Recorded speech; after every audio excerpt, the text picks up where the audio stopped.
From 1921 to 1932, Republicans controlled the House, the Senate, the White House, and more or less the federal courts. And they will embark on a program best summarized by Calvin Coolidge as the business of government is business. This is a super pro-business Republican regime. Harding, who's a nobody Ohio senator who was a compromise candidate himself, who had been elected to return us to normalcy after all the upset of the Progressive era in World War I, is essentially powerless, and his cabinet runs the presidency. He has an isolationist regime that simply ignores foreign affairs. He will say about himself, "I am a man of limited talents from a small town. I do not seem to grasp that I am president."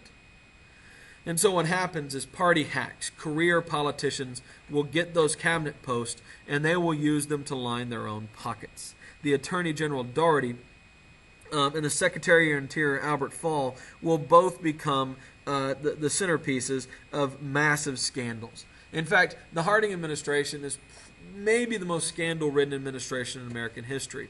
His cabinet will be called the Ohio Gang. They're mostly Ohio politicians.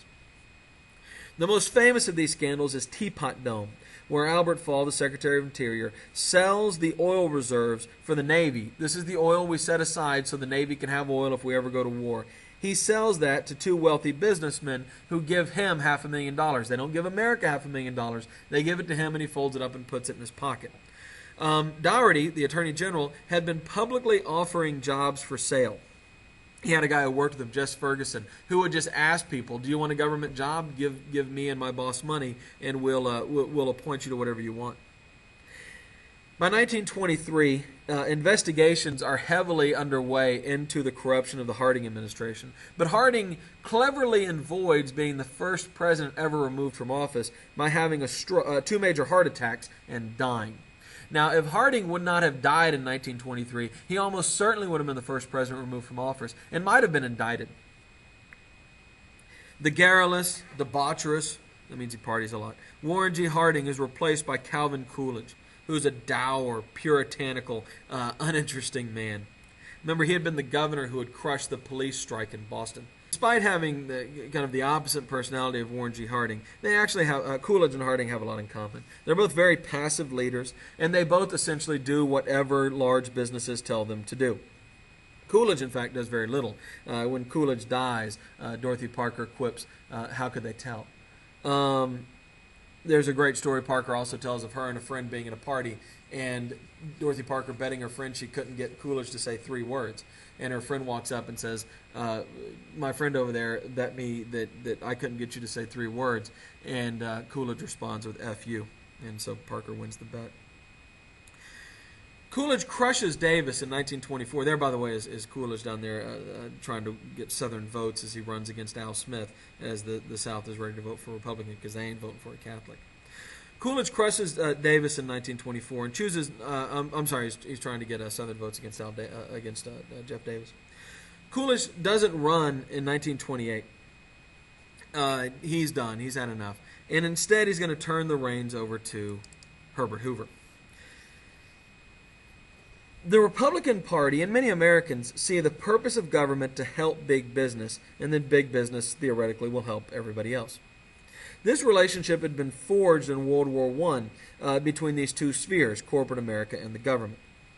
The Secretary of the Treasury, himself an incredibly wealthy industrialist and banker, Andrew Mellon, will get cuts in the corporate and income taxes as well as the inheritance tax. The idea if we cut their taxes, it'll provide a boom for the whole economy. Mellon and Hoover and Coolidge slash the federal budget, and they actually pay off half of the debt we incurred fighting World War I. The Secretary of Commerce is Herbert Hoover. He's the most active and visible member of the cabinet. He's a very appealing guy. He's very positive, very hopeful, very energetic, very bright. He's from Iowa.